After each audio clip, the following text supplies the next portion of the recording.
compartir mundos literarios nunca fue tan sorprendente.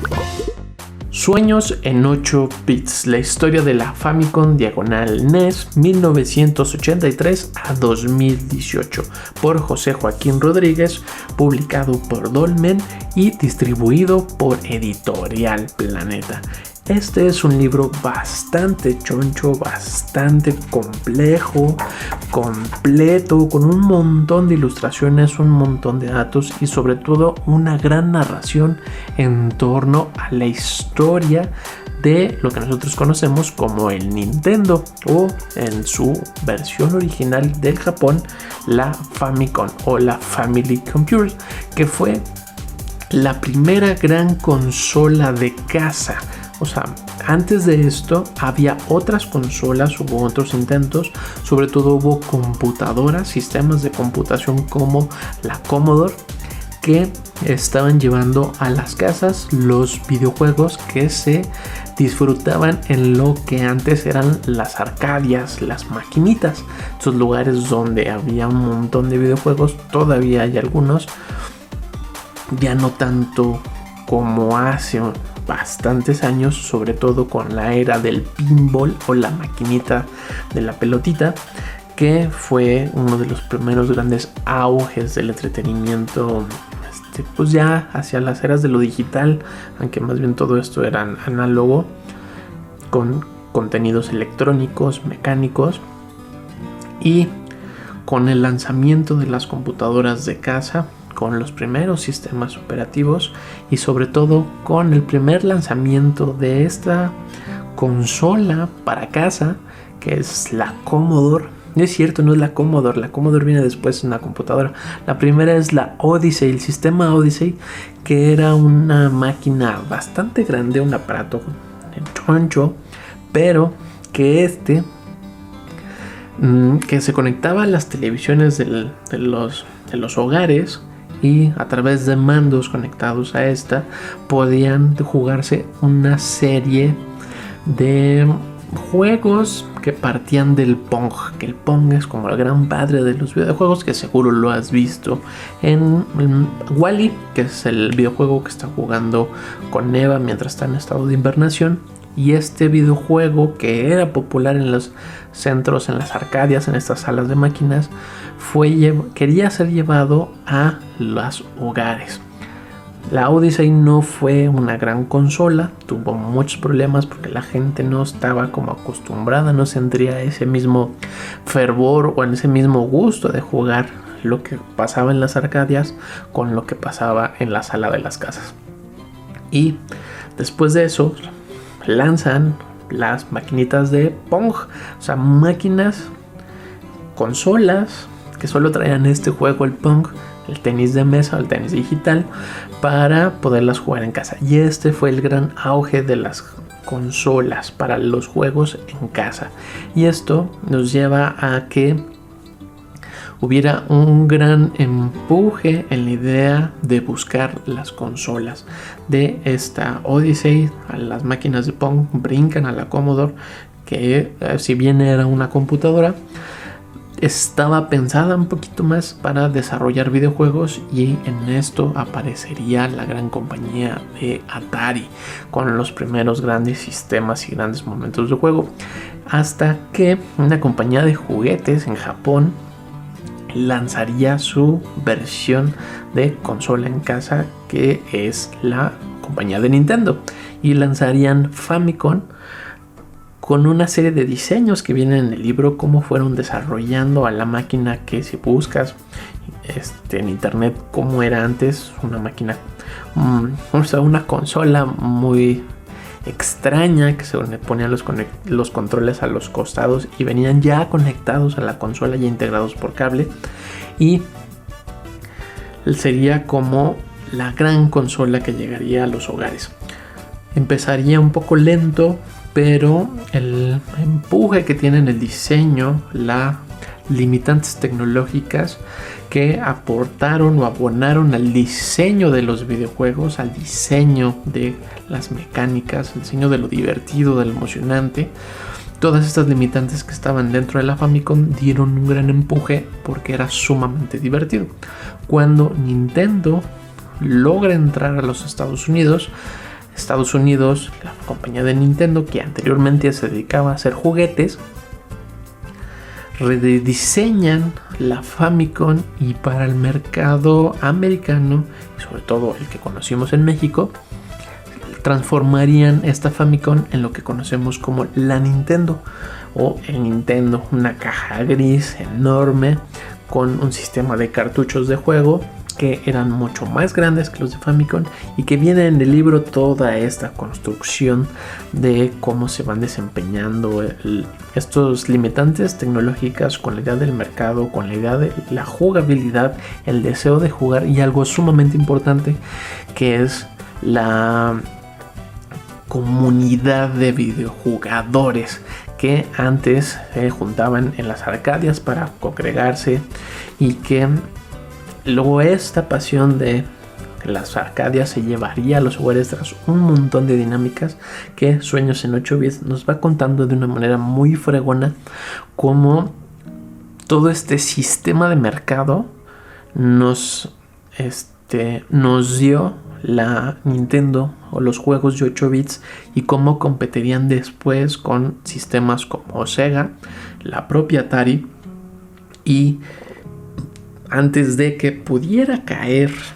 la compañía Nintendo, las ventas de la compañía Nintendo, hasta mucho después la aparición de la primera consola de Sony, la PlayStation, nos va contando de una forma muy padre, muy emocionante, a través de pequeños momentos, algunos detalles, una narración muy sencilla pero muy choncha en información. O sea, viene mucha información, y sobre todo no idealiza, no romantiza, no ilusiona la idea de la historia de los videojuegos. Es un libro muy completo, muy emocionante, que sobre todo nos revela una pequeña parte de todo este emporio y toda esta guerra que hay en torno a los videojuegos. Si bien no sataniza nada y no se trata de agredir algo, sí nos da una visión muy amplia de la idea de los videojuegos, y que no solo son las competiciones, que no solo son el ganarle a la máquina, que no solo son un montón de cosas que a veces solo se queda por encima, ¿no? No solo son los videojuegos. El videojuego es el resultado de procesos muy complejos, con mucha gente involucrada, y sobre todo muchos factores sociales, políticos y económicos, sobre todo para desarrollar estas consolas de casa, y que pues son los padres de los ahora más populares, que sería el Xbox y el PlayStation 5, el Xbox One o el Xbox S contra la PlayStation 5, y da un recorrido muy padre de algunos videojuegos, algunos títulos, sus propios creadores, cómo fue cambiando la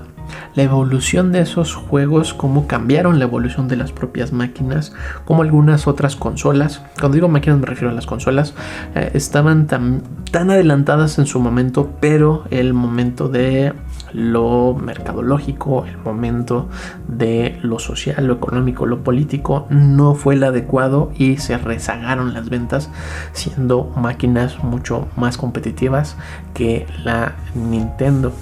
que además era la consola más cara del mercado en su momento. Y es una narración muy padre en varios capítulos, varios anecdotarios. Llega hasta la Super Nintendo, que es la versión de la consola de 16 bits, que se fue arrasada por otra consola que no llegó a nuestro país, no llegó tan popular, de seguro sí llegó, solo que no fue el gran boom porque era demasiado cara, era poco competitiva, y es la TurboGrafx 10, que funcionaba a través de tarjetas, y fue la primera consola de casas al manejar 16 bits de contraste, bits, o sea, una profundidad de colores a 16 bits, que era el doble que tenía la Nintendo. Mayor posibilidad en la música, mayor posibilidad en las dinámicas de juego, juegos mucho más amplios. Y la Super Nintendo, al quedarse rezagada y al entender cómo funcionaba esta TurboGrafx, logró ser una de las consolas más imponentes en el mercado en su momento. Y sobre todo de que el poder de procesamiento es impresionante de la Super Nintendo, y bien explicado aquí, al agregar muchas más posibilidades en la música, muchos más colores, muchas más posibilidades de dinámica, y va contando todo esto a través de recorridos, de remembranzas y una idea histórica muy fregona en torno a la Super Nintendo, que eso es lo emocionante de este libro, porque nos da un panorama mucho más amplio. No está hablando de los videojuegos, no está hablando de sus creadores, sino que está hablando de la consola como fenómeno y como muchos otros factores alrededor de han sido los que han desarrollado los videojuegos. Es un poco triste, a mí que me encantan los videojuegos, esta idea romántica que a lo mejor tenemos de sus creadores, de las propias historias en los videojuegos, de las propias dinámicas. Hay muy pocos títulos que hayan logrado esos cambios narrativos en la historia de las consolas, y más bien es la falta de posibilidades tecnológicas, lo cual hay un gran logro y un gran mérito, y cómo las circunstancias hacen que modifiques un producto y salen algunos videojuegos que la lista es poca de los que aparecen, pero son unos juegos sumamente emocionantes. No son los más emblemáticos que hayan cambiado o hayan sido un hito en la historia de los videojuegos, pero da la idea de cómo funcionaba el panorama. Es un recorrido muy padre de que a partir de los títulos de sus creadores y dónde estaban sus creadores, para quienes estaban jugando, trabajando, no jugando, van desarrollando esta competencia que sigue a tope por estas otras grandes compañías, que sigue siendo Nintendo, ahora está Microsoft y sobre todo está Sony. Y en el Inter hubo un montón de otras consolas que no se nombran aquí, pero si te encantan los videojuegos y eres un apasionado, seguro las vas a ubicar en este espacio temporal que nos ubica Sueños en 8 bits, y da una idea muy brutal del poder social, económico, de mercado que tiene las consolas, y que están mucho más allá de los videojuegos, mucho más allá del arte o de las creaciones, y se vuelve sumamente brutal. Esta historia es muy muy contundente de cómo estos momentos van cambiando. No hace una crítica, no hace un reflejo de lo bueno, de lo malo, sino es un recorrido histórico de la historia de la Nintendo. Y esta historia de la Nintendo ha marcado cantidades brutales de dinero, de cambios, de dinámicas en muchos aspectos, y tal vez no los teníamos tan claros, o al menos yo no los tenía tan presentes. Y a través de Sueños de 8 bits me dio así todo un cambio de la perspectiva de los videojuegos, y que esa parte romántica que tenía le he dado otro significado, le he encontrado otro valor, he encontrado ese valor romántico que sí los tienen algunos videojuegos, que sí aparecen algunos en este libro, pero más bien está hablando desde la consola como un personaje que sigue perdurando en la historia, y que todos estos nuevos lanzamientos están a partir de mercados, a partir de la necesidad del dinero, y eso sumamente brutal, sumamente fuerte, pero no le quita lo emocionante, no le quita lo real, lo que significa, lo que impacta la historia de la consola más popular de casa. Sueños en 8 bits, la historia de la Famicom diagonal NES de 1983 a 2018 por José Joaquín Rodríguez, publicado por Editorial Dolmen y distribuido por Editorial Planeta. Letras chiquitas. Compartir mundos literarios nunca fue tan sorprendente.